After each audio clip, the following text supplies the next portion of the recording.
Bonjour tout le monde. Bon, vous devez bien imaginer que si je mets l'écharpe et le bonnet, c'est que ça pèle. Là, il fait -5. Donc, ah, j'ai mis le feu dans le four russe. Et ça sort bien là-haut. Bon, ben, vous voyez, le sol est complètement gelé. Enfin, complètement gelé. Pas complètement gelé, parce que en hiver, en Russie, ça fait plusieurs personnes avec qui je parle de ça, là. En hiver, en Russie, il y a des choses auxquelles... Il y a même énormément de choses auxquelles il faut penser et auxquelles vous ne pensez jamais en France, quoi. Donc c'est pour ça qu'il faut demander de l'aide, parce que sinon, bah, si vous faites tout seul, et ben vous vous plantez. Voilà. Donc il y a plein de choses, il y a plein de choses à faire, comme par exemple, là ça fait plusieurs personnes qui m'envoient des annonces de maisons, ils sont prêts à les acheter, etc. Très belles, très jolies maisons, hein. C'est vrai que sur la photo, les photos elles sont super belles, mais en fait je leur ai dit de pas le faire parce que, eh ben c'est pas des maisons. Ça s'appelle des dachas. Où tu es, ma fille? Oh, ça ronronne autour de moi, là. Comment ça va, grenouille? Hein? Oh, petite grenouille. Vous entendez? Enfin, pourquoi je rapproche le téléphone, le micro est là. Donc, bon, bah, en fait, ce qu'ils voulaient acheter, c'était des dachas, c'est-à-dire, il n'y a pas de chauffage pour l'hiver et il n'y a pas d'isolation sur les murs. Et c'est pas des murs en gros rondins comme moi, c'est des planches de bois. Donc, bah, s'il fait -40 l'hiver, bah, vous aurez même un chauffage à fond, vous aurez -20 dans la maison. Donc ça, faut penser. Il faut penser à où sont vos tuyaux d'eau, où vous les mettez, à combien de mètres sous terre. Euh, Attends, viens là, comme ça. Voilà, viens, ma fille. Combien de mètres sous terre. Euh, Si vous avez des choses avec de l'eau, voilà, allez sur le micro là, vous allez pas m'entendre. Attendez. Hop. Donc à combien de mètres sous terre sont les tuyaux? Parce que si, là en Russie, ça gèle à 1,50 m l'hiver.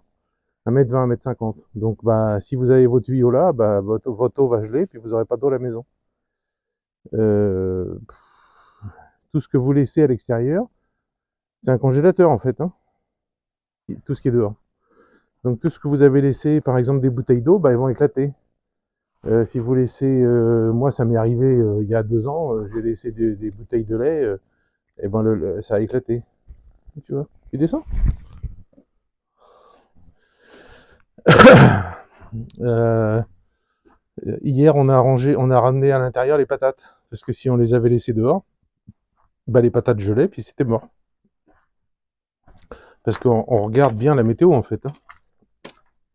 Donc voilà. Il y a plein de choses à penser, et là c'est rien du tout ce que je vous dis. Il y a plein de choses, j'ai pas en tête là, mais euh, voilà. Donc c'est pour ça que avec un autre Français, on va mettre en place d'ici 2025 une sorte de d'agence immobilière, on va dire, si on peut appeler ça comme ça, pour vous accompagner dans l'achat de maisons, alors de maisons à réparer, de maisons neuves, d'appartements à réparer, d'appartements neufs. Alors moi, je m'occuperai de Kazan et d'ici. Euh, la ville à côté ou des villes un peu plus loin. Enfin bon, on va pas tous habiter au même endroit non plus, parce qu'on vient pas vivre en Russie pour vivre entre Français. On se voit de temps en temps, mais ça suffit bien. Voilà.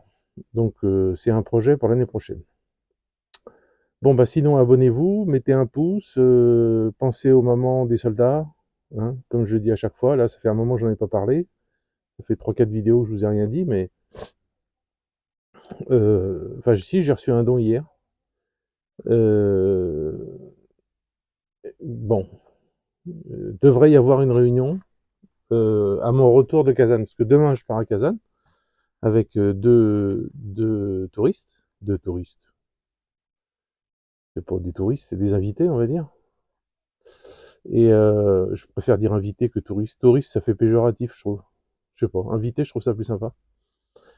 Donc je pars demain matin et bah, j'essaierai de vous mettre des vidéos en ligne de Kazan quand j'y serai, quoi. Alors il y en a qui vont me dire que c'est du déjà vu, parce que je vais faire à peu près la même chose que j'ai fait la dernière fois, mais bon, c'est pas grave. C'est pas grave.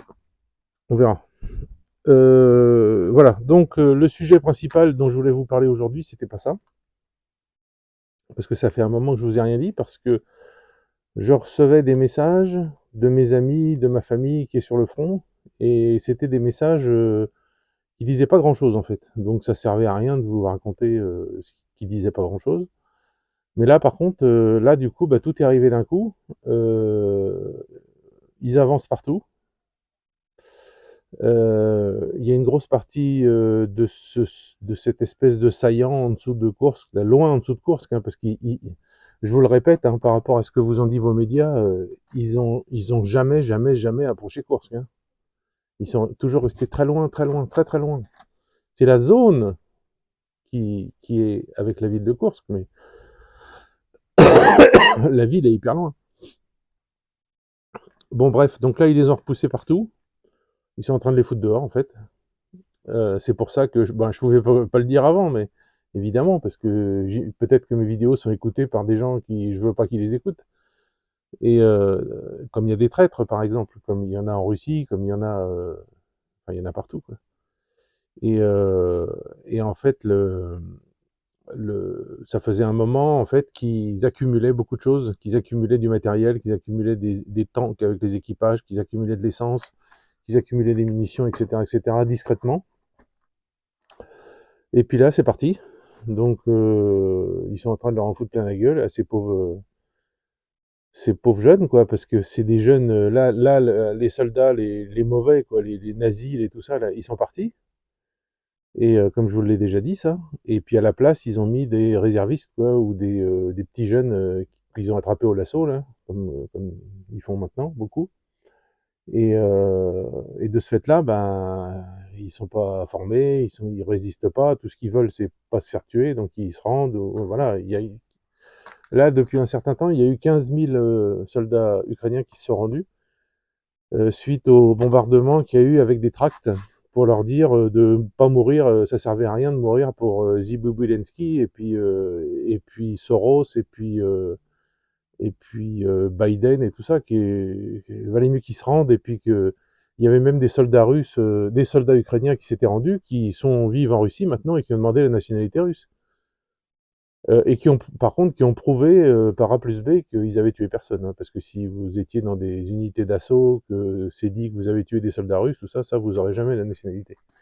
Mais, euh, mais ceux-là qui ont été faits prisonniers, là, bon, bah, voilà. Donc, ce qui a été fait aussi, là, c'est que ils ont mis des prisonniers russes, non, ils ont mis des prisonniers ukrainiens dans des autobus et ils les ont emmenés visiter le Donbass. Parce que et donc la visite du Donbass, donc et puis ils ont eu un repas avec des gens, je crois, c'est des gens du Donbass ou des soldats, je me rappelle plus. Euh, et en fait, pourquoi ça a été fait ça? Parce que la propagande ukrainienne leur disait à l'ouest de l'Ukraine que à l'est c'était des pleu-pleu, qu'ils avaient rien, c'était des animaux, ils les considéraient comme ce qu'ils disaient à Biziana, c'est des singes. Et en fait, ils ont pu constater que tout ce qu'on leur a raconté, c'est des conneries, quoi. Que les gens vivent très bien, que les gens sont heureux, que c'est exactement les mêmes gens que chez eux, les mêmes babouchkas, les mêmes femmes, les mêmes enfants, les mêmes villes, les mêmes immeubles, etc. Que les Russes s'occupent de reconstruire tout ce qui a été détruit, figurez-vous. C'est pas l'Occident, hein. J'ai jamais vu l'Occident, les Américains, reconstruire en Irak tout ce qu'ils avaient pété, hein. Ou alors, si, peut-être des compagnies très riches qui sont venues et avec l'argent des subventions données par l'État ou de l'Irak ou l'or qui a été retrouvé ou j'en sais rien. Là, ils ont reconstruit des trucs, ouais, mais avec du pognon. Les Russes, ils construisent, c'est l'État russe qui fait ça. Voilà, et qui paye des ouvriers pour le faire. Parce que j'ai un autre neveu, c'est pas un neveu exactement, mais c'est comme un neveu, et il y a été. il a eu un très très gros salaire pour 3 mois comme manipulateur de pelleteuses, là. Vous savez, les grosses pelleteuses, là. C'est son métier, donc on lui a proposé, il est parti 3 mois à Mariupol, et puis il est revenu, et il a bien gagné. Il a gagné de quoi s'acheter une petite maison. Bon, il en a déjà une, donc, et il n'a pas de permis de conduire, donc il ne s'achètera pas une voiture, mais bon, il a de quoi faire, quoi. C'est bien pour lui. Euh, donc voilà, donc ils avancent un peu partout. Alors il y a eu énormément, alors j'ai pas compté parce que tous les jours j'ai des informations qui disent la Russie a repris un, 2, 3 villages, 4 villages, un village, 2, 4 villages, 3 villages. En fait, c'est juste pour vous montrer qu'ils avancent vraiment, vraiment dans tous les sens. Elle m'a pas éteint le micro, moi, la petite, tout à l'heure. Bon. Enfin voilà, donc ça c'est une très bonne chose. Je sais qu'en face, ils commencent à moins faire les malins. Vous entendez beaucoup moins les Américains, vous entendez beaucoup moins les Anglais, vous entendez moins les Européens aussi, qui font un petit peu canard parce qu'ils savent ce qui va se passer, que le front va éclater à un endroit ou à un autre, euh, et puis que la Russie va s'engouffrer là-dedans. Alors, par exemple, ils ont attaqué un petit village où les Ukrainiens étaient retranchés avec 50 tanks. Donc quand vous avez 50 tanks qui vous arrivent sur la tronche comme ça, et que vous êtes fantassin, et que vous êtes dans une tranchée, avec votre petit missile anti-char, vous ne devez pas bien faire le malin. Et bah, ça s'est bien passé, parce que je sais qu'il y a eu par le passé des attaques blindées comme ça, avec 10-15 tanks, et les Ukrainiens ont réussi à en détruire au moins la moitié, quoi. Donc bon, là c'était pas top. Mais là il y en avait 40 ou 50. 50, je crois. Enfin, ça a bien gazé. Ils ont fait du bon boulot. Et puis, comment vous dire, ah bah non, je peux pas vous le dire, ça. Je vous le dirai plus tard. Je peux pas, il y a des trucs que je peux pas vous dire. Euh, c'est exactement comme le coup où ils réunissaient énormément de matériel, là, puis bah, j'ai pas pu vous le dire, ça. Parce que si je vous le disais, bon, bah, évidemment, ça. Ah, je pense que les neuneux en face, avec les Américains avec leurs satellites. D'ailleurs, je me demande pourquoi. Beaucoup de gens ont cette question, pourquoi la Russie, qui a les moyens de faire ça, ne détruit pas les satellites américains qui voient où sont leurs troupes, parce que ça fait tuer plein de soldats, ça. Plein de gens à nous. Donc c'est pas normal, ça. Pourquoi on détruit pas ces satellites américains? Ou on les brouille pas, je sais pas, qu'on fasse quelque chose. Parce que et puis il y aurait bien quelque chose à faire quand même pour les empêcher de. Ils arrivent bien à bloquer YouTube, ils arrivent bien à bloquer un tas de trucs. Et pourquoi on peut pas enfin, je sais pas. Pourquoi ils peuvent pas, ne serait-ce que bloquer le système, comment ça s'appelle chez vous en Europe, là, le système GPS. Ici, ça s'appelle GLONASS, je crois, le système russe, qui marche très bien, hein. D'ailleurs, vous avez des fois où vous regardez Google Maps et vous regardez Yandex Maps, et Yandex Maps qui est sur GLONASS et Google Maps qui est sur GPS, et Yandex Maps est beaucoup plus précis que Google.